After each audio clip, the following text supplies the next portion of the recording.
Hello दोस्तों, आज का टॉपिक है पीएम कुसुम 2.0।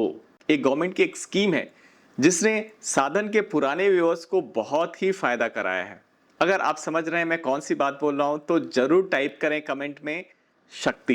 बिकॉज आज से 3 साल पहले हम लोगों ने शक्ति पंप पे एनालिसिस की थी और उसी एनालिसिस के दौरान ये वर्ड मुझे पहली बार पता चला था। तो मैं भी जानना चाहता हूं कि हमारे ऐसे कौन से व्यूअर हैं जो हमें 3 साल से ज्यादा समय से देख रहे हैं। सो प्लीज डू कमेंट शक्ति ताकि मुझे पता चले कि लॉयल्टी कोशेंट क्या है साधन का। इस वीडियो में हम लोग सीखने वाले हैं कि ये स्कीम क्या थी, 1.0 क्या था और 2.0 में क्या एक्सपेक्टेड है, और मैं क्यों इस स्कीम की बात कर रहा हूं ये आपको मैं बता दूं क्विकली, क्योंकि ये एक बड़ी स्कीम है। जैसे हमने अभी कोल गैसिफिकेशन स्कीम के बारे में बात की थी जो 37,000 करोड़ की स्कीम है और उसमें बहुत बड़ा इकोसिस्टम इन्वॉल्व होने वाला है। And likewise PM Kusum was 32,000 crore scheme and Kusum 2.0 is going to be bigger than that. So it's going to bring lot much changes on the ground and henceforth बहुत सारी कंपनियां जो इस sector में है वो उससे बेनिफिट होंगी। अब इस स्टाइल ऑफ इन्वेस्टिंग को क्या कहते हैं? इस स्टाइल ऑफ इन्वेस्टिंग को बोलते हैं कैपिटल साइकिल इन्वेस्टिंग। तो साधन पे आपने बहुत सारे डीप डाइव देखे होंगे जो हम लोगों ने पहले किए हैं। जैसे बजट में कोई ऐसी स्कीम आई जैसे जल से कल या स्वच्छ भारत का मिशन आया था तो हम लोगों ने बिजनेसेस कवर किए थे। जैसे हम लोगों ने गैस इंजीनियरिंग के बारे में बात की थी, तो वैसे ही हम लोगों ने पिछली बार शक्ति पंप की बात की थी। और इस बार क्या इंटरेस्टिंग है, कौन से स्टॉक्स करेंगे इससे, ये हम इस वीडियो में देखेंगे। तो वीडियो को अंत तक जरूर देखें बिकॉज हम लोग अंत में एक बहुत ही इंपॉर्टेंट मेंटल मॉडल भी शेयर करने वाले हैं। बिकॉज सेक्टर रोटेशन हमेशा ही होता है और एक नया अपकमिंग सेक्टर जो मुझे लग रहा है कि ऑन द होराइजन है वो मैं आपको वीडियो के अंत में बताऊंगा with equally important mental model जो एज ए इन्वेस्टर आपको जरूर जानना चाहिए। बिकॉज बहुत बार लोग प्रोमोटर बाइंग को लेकर के थोड़े कंफ्यूज रहते हैं। So if you want to get your clarity on what to read if a promoter buys, watch it till the end. My name is Amitabh Vatsya. I've done MBA from IIM Mumbai and I had worked in financial market for more than 10 years and now I am sharing my knowledge through Sadhan Stocks and welcome to a deep dive through lens of Sadhan. अगर आप channel पे नए हैं तो जरूर subscribe करें and keep sharing our work. Do comment आपको ये वीडियो कैसा लग रहा है। So let's come to the topic. And topic interesting है दोस्तों क्योंकि यहाँ पे हम एक बहुत ही इंपॉर्टेंट लिंक जो है इकोनॉमी की उसके बारे में बात करने वाले हैं। इंडिया की जीडीपी का अभी भी बहुत बड़ा कंट्रीब्यूशन जो है वो एग्रीकल्चर से आता है। इट इज फॉर्चुनेटली और अनफॉर्चुनेटली बिकॉज अगर हम डेवलप्ड कंट्री बनना चाहते हैं तो उसका सिंपल सा फॉर्मूला है। आज हम साउथ कोरियन मार्केट की तरफ क्यों देख रहे हैं या जापान इतना डेवलप क्यों है? वो भी एशिया में है और हम भी एशिया में है, बट हमारी एक बहुत ही मूलभूत एक गलती हुई थी। जो अर्ली पॉलिसी सेटर जो थे गवर्नमेंट की जो थिंक टैंक थी उन्होंने उस पर ध्यान नहीं दिया कि हम लोग सोशलिज्म की तरफ चले गए। तो एग्रेरियन सेटअप था उसमें एक एंटरप्रेन्योरशिप वाली फीलिंग नहीं आई। सो हुआ क्या कि हम अभी भी काइंड ऑफ बैकवर्ड है बिकॉज हमारी बहुत बड़ी जनसंख्या का एक हिस्सा जो है वो एग्रीकल्चरल सेटअप में है। सो अब क्या किया जा सकता? Because we need to keep that agriculture basket alive and kicking, but at the same time we need to put money there because ultimately you know कि लैंड रिफॉर्म्स इंडिया में उतने नहीं हुए हैं जैसे कि होने चाहिए थे। तो उस एग्जिस्टिंग लैंड पे हम क्या कर सकते हैं? हम एक चीज जरूर कर सकते हैं कि फार्मर एग्रीकल्चर के अलावा अगर उसके पास एक सेकेंड लाइन ऑफ इनकम हो तो वो एक उन्नत भारत की प्रगति का हिस्सा बन सकता है। और इसी थॉट के साथ पीएम कुसुम की शुरुआत हुई थी आज से करीब 4-5 साल पहले। जो पावर डिस्ट्रीब्यूशन कंपनी होती है उनका एक बहुत बड़ा हिस्सा रफली 20 to 30% of output goes to agricultures, to farmers, because farmers को पंपिंग के लिए बिजली चाहिए, but farmers cannot pay them back. So government की एक सब्सिडी जो डिस्कॉम्स को मिलती है, बट डिस्कॉम की हालत भी अच्छी नहीं है बिकॉज पिछले 50-60 सालों से जो डेट का बर्डन जो सब्सिडी के फॉर्म में आया है, क्योंकि सब्सिडी उनको गवर्नमेंट से कभी मिली कभी नहीं मिली और उसमें डिले होता है, उसके कारण उनकी वर्किंग कैपिटल में प्रॉब्लम होता है। तो डिस्कॉम की एक बहुत बड़ी फाइनेंशियल प्रॉब्लम सॉल्व हो सकती है अगर हम कुसुम को ध्यान से देखें। दूसरी बड़ी प्रॉब्लम है अनरिलायबिलिटी ऑफ ग्रिड, बिकॉज ग्रिड जो है वो दिनों दिन अनरिलायबल होता जा रहा है बिकॉज उसमें हम रिन्यूएबल पावर डाल रहे हैं, उसमें हम ईवी चार्जिंग की स्कीम्स डाल रहे हैं। तो डिमांड साइड और सप्लाई साइड दोनों साइड से अनरिलायबिलिटी आ रही है। तो इसीलिए ये स्कीम है that is going to stabilise the grid in some form. Also thirdly is I don't need to tell you about कि मई 26 में क्या हुआ जब वेस्ट एशियन क्राइसिस हुआ। तो डीजल इंपोर्ट करने में जो दिक्कत हुई और जो डीजल की प्राइसेस बढ़ रही हैं, उन सब से हमें निजात मिल सकता है through this, because these are high cost imported materials, और उसको सब्स्टिट्यूट हम कर रहे हैं यहाँ पे रिन्यूएबल पावर से। फोर्थ इज अल्टीमेटली जो अन्नदाता है, जो फार्मर है, उनका बर्डन कम होगा, बिकॉज डीजल प्राइसेस पे वो डिपेंडेंट थे बहुत बार, साथ ही साथ उनका जो पंप है that can generate revenue for them. So these are the possibilities under these schemes. So this is a structural shift in agrarian setup. इनका कोर ऑब्जेक्टिव है to make this passive consumer into active prosumer. Prosumer is a word which was derived by Alvin Toffler, जिन्होंने producer और consumers को मर्ज करके उन्होंने ये word derive किया था in his famous book called the third wave. इसी कॉन्सेप्ट को अभी आज के डेट में हमारे एनर्जी लिटरेट प्राइम मिनिस्टर ने भी अडॉप्ट किया है कि व्हाई नॉट अन्नदाता कैन बिकम ऊर्जादाता, मतलब कि इसे ये पावर चाहिए वो खुद ही जनरेट करे और खुद ही कंज्यूम करे, और सरप्लस हो तो वो उसको वापस ग्रिड को दे। इससे सबसे पहली चीज होगी कि डीजल पे डिपेंडेंस कम होगी। दूसरी है कि पावर रिलायबिलिटी बेहतर होगी, बिकॉज डिस्कॉम्स को अगर पावर नहीं है तो वो आपको पावर नहीं देगा, और आपको उस सीजन में चाहिए अगर पंपिंग पानी चाहिए तो फिर अगर पावर नहीं है तो आपकी फसल को दिक्कत हो सकती है, तो वहां पे एक स्टेबिलिटी आ जाती है। और प्रोज्यूमर मॉडल जो है वो इंसेंटिवाइज कर रहा है कि आप जो सरप्लस पावर है उसको ग्रिड में डालें। लैंड को मोनेटाइज करने के लिए भी ये स्कीम कहीं ना कहीं कार्यरत है, क्योंकि बहुत सारी लैंड है वो सरकार या ऐसी पब्लिक प्रॉपर्टी है बट वहां पे कुछ किया नहीं जा सकता, तो वहां पे पीएम कुसुम में उन लैंड्स को एग्रीगेट करके वहां पे सोलर प्लांट डालने की बात हो रही है। तो this is not just about solar pump, this story is slightly bigger, it's also about solar power as well. Sequel किसका बनता है? सीक्वल हमेशा हिट मूवी का बनता है। तो अब पीएम कुसुम 2.0 आएगा या नहीं आएगा ये डिपेंड करता है पीएम कुसुम 1.0 सक्सेसफुल था या नहीं। Let's have a look at the achievement dashboard of PM Kusum, तो जो कि एक लाइव डेटा हमें देता है एज ऑन 31 मई 2026। इसमें 4 कंपोनेंट है, उसमें मैं सब डिटेल में बताऊंगा। उसमें component A is hardly done, is 14% done. Component B जो कि मेन स्टे है, जो मेन आधार है सोलर पंप का, वहां पे काफी अच्छा प्रोग्रेस हुआ है, 86%। और कंपोनेंट सी में 27% हुआ है, एंड कंपोनेंट सी के एफएलएस में अराउंड 50% का काम हुआ है, जो कि अगेन लिंक्ड है towards the pump business.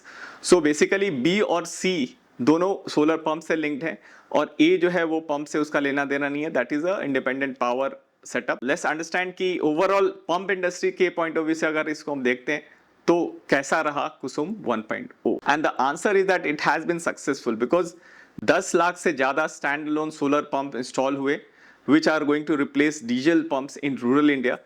13 lakh से ज्यादा ग्रिड कनेक्टेड इरिगेशन पंप सोलराइज्ड हुए, यानी कि जो ग्रिड से कनेक्टेड थे बट डीजल से ऑपरेट होते थे, वहां पे उन्होंने सोलर का सोल्यूशन वहां पे दिया है, which is improving the reliability and day time availability. So these interventions successfully prove the concept. So basically a proof of concept moment है for PM Kusum, that it can reduce diesel consumption, it can lower irrigation cost, and it will enhance the power access to the consumer who is also a citizen of India and who are suffering from irregular power supply. So let's come to the कुसुम 2.0। इसमें क्या अंतर है कुसुम 1 से? कुसुम 1 में जो था वो solar pump replacement का था, बट इसमें 2 में है कि आप ऊर्जा देने भी लगो, तो आप एक फीड भी करो, तो आप एक नॉट जस्ट यूजर हो बट एक फीडर भी हो, एक प्रोज्यूमर हो। उस डायरेक्शन में स्टेप आउट कर रहे हैं हम लोग, and it is going to scale up Kusum 1.0 to a bigger level, जहां पे number of pumps involved are 35 lakhs। तो अभी तक हमने 21 लाख की बात की थी, जो कि टारगेट शायद 25 लाख का था, उन्होंने 21 लाख अचीव किया है, but this time the target is bigger, is 35 lakh solar pump. So vision is bigger, is large and is trying to create a long term impact. तो इसमें 4 कंपोनेंट है। पहला जो है ए, उसमें डिसेंट्रलाइज सोलर प्लांट जो है 50 किलोवाट से 2 मेगावाट के बन रहे हैं, which are going to be created installed over the land owners land. तो टारगेट है उसमें 10,000 megawatt off grid connected small solar plant.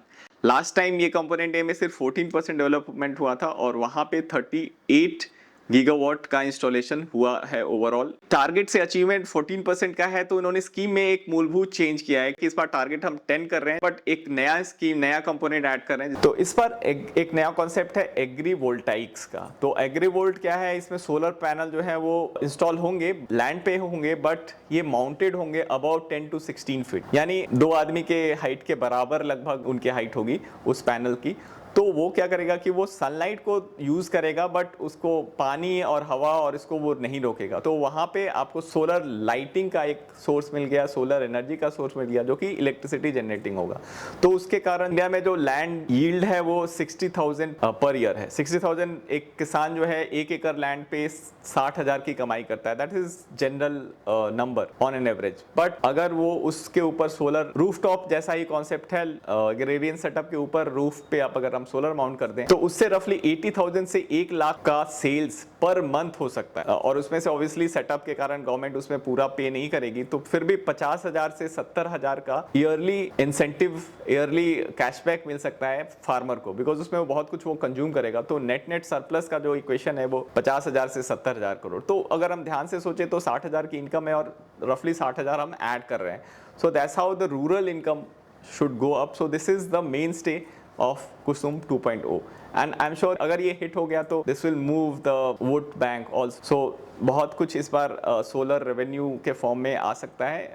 That is one aspect of Kusum 2.0। Coming back to component B, जहाँ पे आपको सोलर जो off grid solar pump है up to 7.5 HP के हैं, उनको 20 लाख पंप को टारगेट किया है कि उसको इंस्टॉल करना है, रिप्लेस करना है डीजल पंप्स को। कंपोनेंट सी में 15 लाख ग्रिड कनेक्टेड पंप्स है, उनको सोलराइज करना है। सो ये 35 लाख का नंबर आ रहा है। एंड कंपोनेंट डी में फीडर लेवल सोलराइजेशन है। यहाँ पे solar plant at agricultural feeder supplying multiple farms simultaneous. तो यानी इसमें कंपोनेंट में क्या है कि आप वहीं पे जनरेट कर रहे हो एनर्जी और उसी को वहीं पे डिस्ट्रीब्यूट कर रहे हो, तो ताकि आप मेन ग्रिड पे लोड नहीं बढ़ा रहे हो। So that's how this grid instability is not going to be enhanced. क्योंकि आपको पावर वहीं चाहिए और प्रोड्यूस भी वहीं पे हो रहा है, भले ही दूसरे फार्म में हो रहा है, तो वहाँ पे आप लोकली मैनेज कर रहे हो, उसके लिए आपको पूरा ग्रिड में भेज के फिर वापस लाने की जरूरत नहीं है।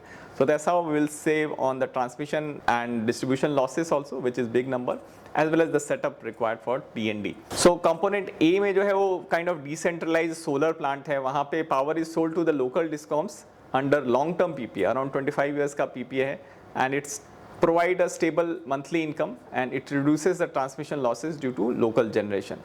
So that is also agrivoltaic scheme जो कंपोनेंट ए का पार्ट है।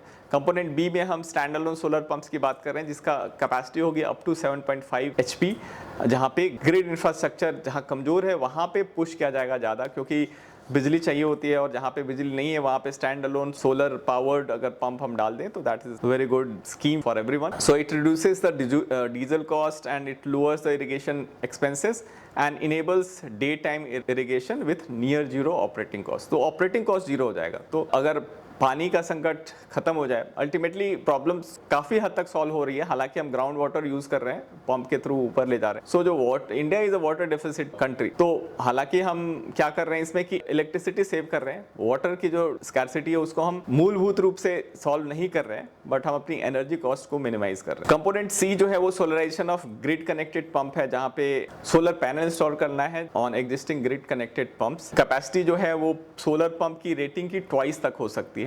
सो इसमें वैल्यू क्या क्रिएट होगी कि that farmer will turn into power suppliers and it will improve individual project economies. Component D में फीडर लेवल सोलराइजेशन है, जहां पे सिस्टमैटिकली हम इंफ्रास्ट्रक्चर इनेबल कर रहे हैं by solarising entire agriculture feeder via a central solar plant. तो एक सोलर प्लांट एक बड़ी लैंड पे होगा और उससे वो फीड इन करेगा अपने local nearby neighbours farms को, वो बिजली सप्लाई करेगा and it will provide day time power for all and it will be very convenient. So Kusum 2 में क्या इन्हांसमेंट है, तो इसमें एक पहली चीज है कि स्केल जो है वो बहुत बड़ा है। बजट की जो एक्सपेंशन की हम बात करें तो 34,422 crore was allocated for Kusum 1, but we are expecting and industry is expecting around 50,000 crore का number to be announced in Kusum as a overall budget allocation. दूसरी चीज ये है कि एक dedicated 10 gigawatt of agrovoltaic programme उन्होंने लॉन्च किया, बिकॉज पहली बार उन्होंने सक्सेस नहीं मिला था, तो ये नया मॉडिफाइड वर्जन है। तो let's see how it goes. And thirdly is that कि इन्होंने एक छोटा सा चेंज किया है कि जो कंपनियां, जो EPC कंपनियां जो इसमें इंस्टॉल करने में हेल्प करती हैं, उनको उन्होंने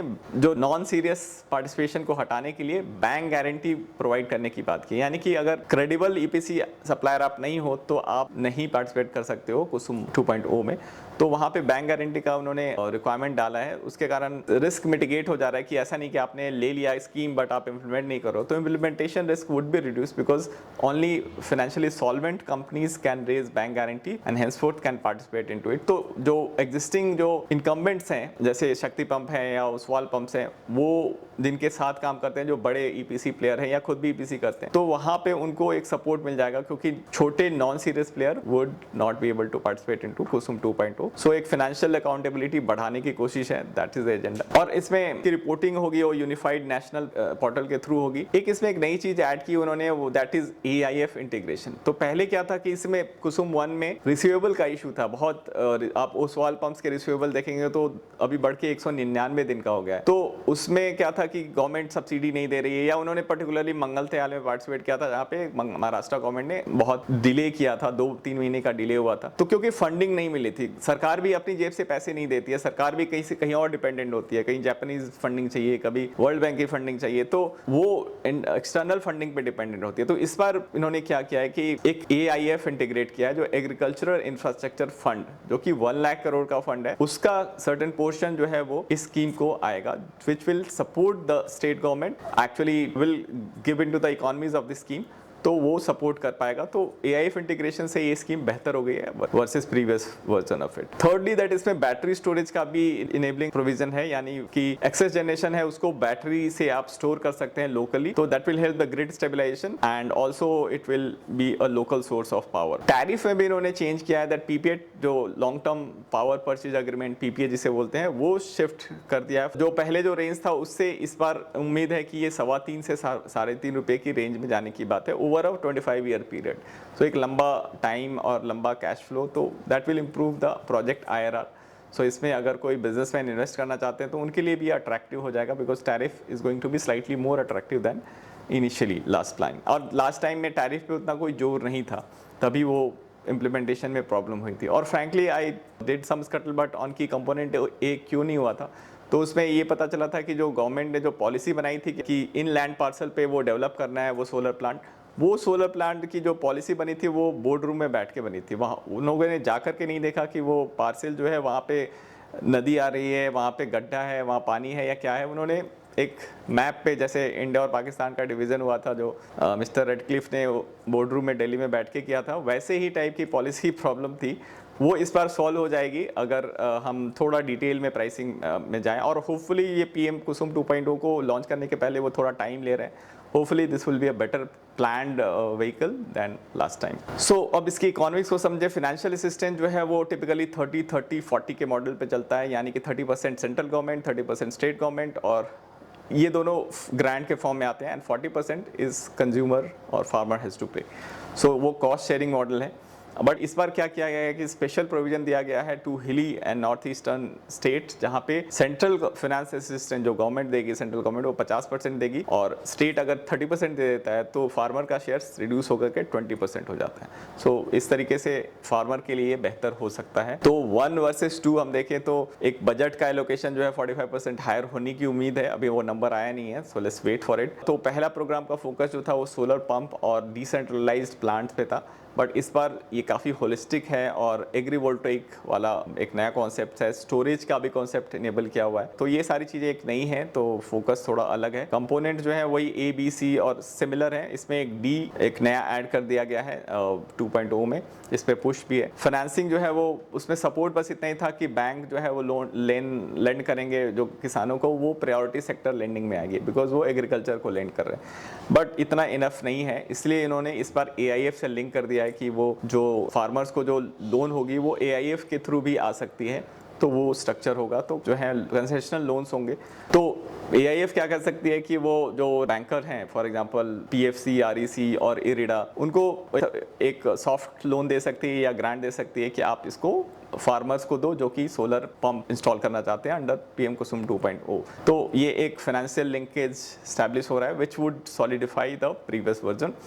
EPC की अकाउंटेबिलिटी मैंने बताया कि BG डालने से बढ़ गई है। इसमें टैरिफ इकोनॉमिक्स जो पहले 3.25 रुपये की थी, इस बार 3.5 रुपये के आसपास जाने की उम्मीद है, रिवाइज होने के चांसेस हैं। सो ओवरऑल अगर हमने ये डिस्कशन कर लिया, बट अब कुसुम 2.0 के रियल बेनिफिशरीज कौन है ये जानने में आप बहुत इंटरेस्टेड होंगे। तो अभी ये सेगमेंट में बात करते हैं हम ऐसे बिजनेसेस के जो लिस्टेड हैं और जो इस स्कीम में पार्टिसिपेट कर रहे हैं। तो पहली कंपनी है शक्ति पंप, जिसने पिछले साल 86,086 इंस्टॉल किए थे, जो कि ऑलमोस्ट इक्वल है टू ओसवाल पंप जिसने 87,000 इंस्टॉल किए थे FY26 में। तो दोनों में नंबर्स में तो टाई है दोनों कंपनियों में। और एल्पेक्स ने 26,000 इंस्टॉल किए हैं under this scheme over last 2-3 years, तो इनका एनुअल नंबर नहीं है, अभी तक का नंबर है। KSP Pump is also active. They have generated roughly 190 crore into calendar year 24 or 245 crore in calendar year 25, और they are targeting 300 crore of revenue from this line of business.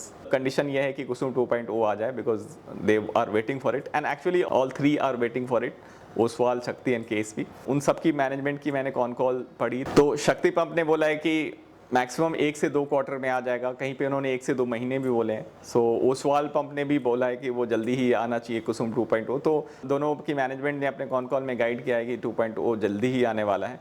So it will help, जितनी जल्दी आ जाए उतना ही अच्छा है। But यहाँ पे मैं एक कैविएट देना चाहूँगा कि शक्ति पंप और ओसवाल पंप दोनों इक्वल नहीं हैं, और ये ऐसा क्यों है ये आपको अगले सेगमेंट में पता चल जाएगा, जहाँ पे हम शक्ति और ओसवाल पे बात कर रहे हैं। और मेरा प्रेफरेंस किधर है, इन दोनों में कौन से बिजनेस को मैं ज़्यादा पसंद करता हूँ, वो भी आगे आपको पता चल ही जाएगा। बट एक और चीज़ जो आपको जाननी चाहिए, अगर मैं इकोनॉमिक्स की बात करूँ, since we know that 87,000 pumps उन्होंने इंस्टॉल किए थे, तो अब इंपॉर्टेंट हो जाता है कि किसके पास अभी बड़ा ऑर्डर है, बिकॉज कुसुम 2.0 अभी आया नहीं है, और वो कब आएगा nobody can say with a 100% confidence. So अगर वो 1 क्वार्टर में आ जाता है तब तो सबके लिए फ़ायदा है, क्योंकि जो ओसवाल पंप है उनके पास अभी ऑर्डर बुक 19,000 पंप्स की बची हुई है, और उन्होंने 87 पिछले साल किया था, यानी 1 क्वार्टर का ऑर्डर उनके पास बचा हुआ है, जो वो 1 क्वार्टर 1 में ख़त्म हो जाएगा। लेकिन अगर वो दूसरा ऑर्डर उन्होंने बोला कि पाइपलाइन में 25,000 पंप्स अभी हैं जो कुसुम 1 में ही है या मंगलथयाल में, तो उस पर वो अग्रेसिवली बिड करेंगे एंड मोस्ट लाइकली उन्हें जीतना पड़ेगा। तो थोड़ा अग्रेसिव होगा तो मार्जिन में वहाँ हिट हो सकता है, बिकॉज उनके पास अगर कुसुम 2.0 नहीं आया तो फिर उनके लिए Q2 में प्रेशर होगा, बिकॉज उनको जीतना पड़ेगा दूसरा वाला ऑर्डर। जबकि शक्ति पंप के लिए माहौल आगे 6 महीने तक रिलैक्स है, बिकॉज उन्होंने पहले ही गाइड किया था Q3 में कि हम लोग उतना ही एग्जीक्यूट कर रहे हैं जितना कि हम ऑर्डर बुक को देख के एग्जीक्यूट कर रहे हैं, ताकि हमारा ऑर्डर बुक ऐसा ना हो कि कुसुम 1 में एग्जॉस्ट हो जाए और कुसुम 2 ना आए। तो ऐसे इनके पास वो जो रोप है वो 6 महीने की है, ओसवाल पंप्स के पास वो 3 महीने की है। तो वो एक सेंसिटिविटी है जो मैंने सोचा कि आप लोग को बताना चाहिए, बिकॉज कोई भी इन्वेस्टमेंट करने से पहले आपको रिस्क के बारे में जानना चाहिए। So this is one impending risk. So let's look at Shakti Pump, which is benefiting from Kusum 1.0 so far, but they are expecting Kusum 2.0 soon. That will drive the next phase of growth for the company. The company is targeting 5,000 crores of revenue by FY28, assuming Kusum 2.0 gets announced during FY27. That will be supported by expansion into rooftop solar as well as export and EV related businesses. So before Kusum has happened, they were actually doing a lot of export. If you go back 6 years back, so they have the wherewithal to do export. That's there. They are struggling with elongated receivable cycle during FY26 because payment from state government, particularly Maharashtra, has not come on time. But total receivable has dropped in Q4 FY26 from 17 billion to around 12.7 billion. So that's a positive in Q4. And apart from solar pump, the company is diversifying into rooftop solar and other EV related opportunities as well as export. So they have done some investment into Shakti EV Mobility, which is their subsidiaries focusing on EV. And they did tie up with a auto company called JBM Auto, which makes bus. The numbers from EV business would start flowing in FY27 end. So watch out for order inflow, watch out for receivable to drop, and watch out for some development, because the Shakti Pump has been doing some R&D in EV controller and all those things. So let's see whether these R&D gets fulfilled in terms of numbers or not. Sales जो है वो 38% से grow हुआ है, and EBITDA has grown at 80% for last 6 years. PAT has also grown faster than EBITDA also, from 75 crore PAT in FY21 to 257 crore PAT in FY26. That's more than 90% kind of CAGR. So numbers are there to support Shakti Pump, but it's not just about numbers. It's also about whether Kusum 2.0 comes with a big bang और not. तो ROIC shift में the blue circle, which is the FY26 number, has dropped to 21% from 38% in FY25. So this drop has kind of dented on the profitability when NOPAT margin has dropped from around 19% to 11%. So things are not really going well for the company in terms of profitability because NOPAT margin में इतना shrinkage नहीं होना चाहिए. But I think this is slightly temporary because their cost has gone up because they executed the projects for Maharashtra and all, but their margins has slightly shrunk. But this margin indicate that there is a competition has come in the picture. So after you knew about Shakti Pump, let's talk about Oswal Pump. तो हमने इसका con call attend किया and we noticed that the order book is very strong. That they have gotten around 20,000 pump का order in quarter 4 itself, and this is being executed in Q1 this quarter, which we are running through. So this supports the near-term dispatches schedule, but management has flagged that the recent Maharashtra order which they got, it carries lower realization. So actually Maharashtra में बहुत लोगों ने participate कर लिया था, बड़ा order था, तो उनका realization is not going to be that great. So PM कुसुम से ये कंपनी थोड़ी सी परेशान हो गई because they have never seen the cycle the way Shakti Pump might have seen. So that's why they said that from 80 to 85%, 82% of their top line linked to PM Kusum, they want to reduce this exposure to 60%, and that's why they are getting into other solar project schemes. For example, Mangal Tayal, which is also a Maharashtra-based solar pump scheme, but not Kusum.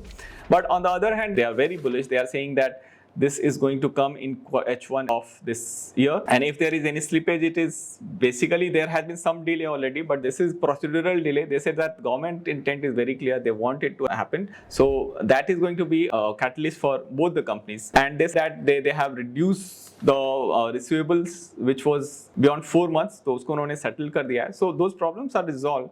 But talking about the revenue and margin guidance, they said that the margins are actually on the high level, higher than the Shakti Pump itself, but they are saying at best it would sustain or it would marginally decrease.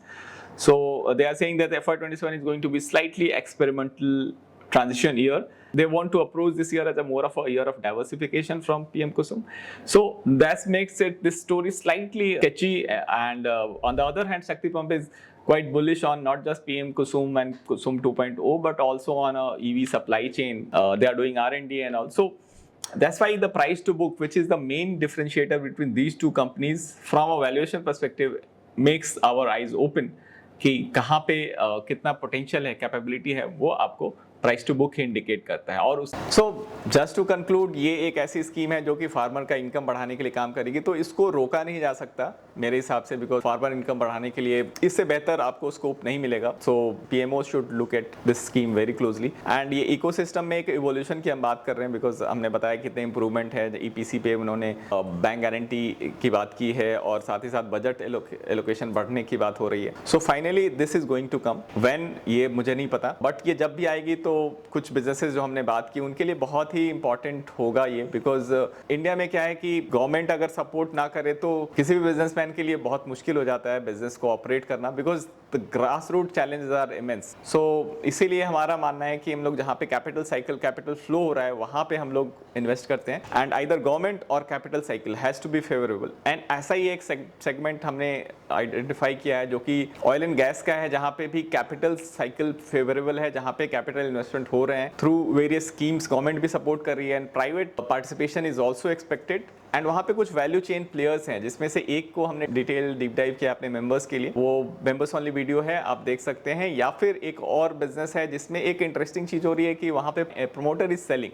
तो बहुत सारे लोगों का सवाल होता है कि promoter बेच रहा है तो हमें वहाँ से निकल जाना चाहिए, बट दूसरा जो बिजनेस है उसमें प्रमोटर क्यों सेल कर रहा है वो समझना बहुत इंपॉर्टेंट है. तो एज अ मेंटल मॉडल मैं पार्टिंग थॉट्स आपको दे रहा हूँ कि अगर सपोज करें आप एक प्रमोटर हैं और आपने अभी एक वारंट इशू किया, तो वारंट का कॉन्सेप्ट क्या है कि आप 25% अपफ्रंट पे करते हैं और एक अग्रीड प्राइस पे आज से 18 महीने के बाद आपको 75% पे करना होता है. आपका शेयर आपका हो जाता है, तो आपकी इक्विटी जो है बढ़ जाती है उस कंपनी में. तो 25% तो उस समय दे देते हैं, बट 75% देने के लिए वो कहाँ जाएंगे अगर उनके पास पर्सनल नेटवर्थ इंक्रीज नहीं हुआ है अदर बिजनेसेस से या कहीं से पैसे नहीं आए. तो मोस्ट लाइकली क्या होता है कि वो अपना स्टॉक ही बेच देते हैं, क्योंकि अगर बीच में भाव बढ़ जाए तो वो पुराना भाव बहुत अट्रैक्टिव हो जाता है. अगर 100 पे हमने प्राइस था तो वारंट इशू किया, स्टॉक अगर 300 का हो गया, तो आप जब 18 महीने पूरे होने वाले होंगे उसके पहले एक सेलिंग वहां पे देख सकते हैं, बिकॉज वो आराम से कुछ 5% पे सेल कर दिया तो उससे वो 10% का वारंट एक्सरसाइज कर सकता है। So that's the economics, simple है, इसको कॉन्सेप्चुअली आप समझें, और इसीलिए